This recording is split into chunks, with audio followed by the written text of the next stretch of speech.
আসসালামু আলাইকুম। আমি মরহুম তোফায়েল আহমেদের ছোট ভাইগনা, তার সেজ বোনের ছেলে।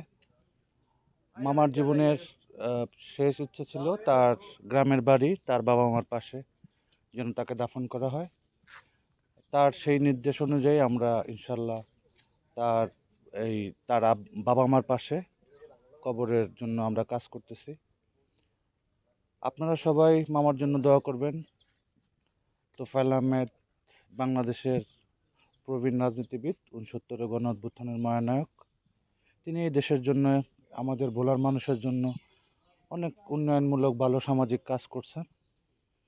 তার এই জীবনদশায়, তার চলাফেরায় যদি কারো মনে কোনো কষ্ট পেয়ে থাকে, আমি তার পরিবারের পক্ষ থেকে আপনাদের সবার কাছে ক্ষমা চাচ্ছি। দলবত নির্বিশেষে আপনারা সবাই তোফায়েল আহমেদকে ক্ষমা করে দিবেন, তার আত্মার মাগফিরাত কামনা করবেন এবং আল্লাহ যেন তাকে জান্নাত নসিব করেন। সবাই এই দোয়া করবেন। আসসালামু আলাইকুম। আলহাজ তোফায়েল আহমেদের বাবা আমার কবর আমি করছি এবং তার চাচা চাচির কবর আমি করছি, তার ভাগনার কবর আমি করছি, তার পারিবারে যত লোক আছে সবার কবর আমি ইনশাল্লাহ করছি।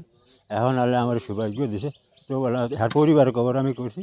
এখন আল্লাহ সৌভাগ্য দিছে তোফায়েল আহমেদের কবর আমি করতে আসছি। কষ্ট লাগে তোফায়েল আহমেদের কবর করতে আমার খুবই কষ্ট লাগে।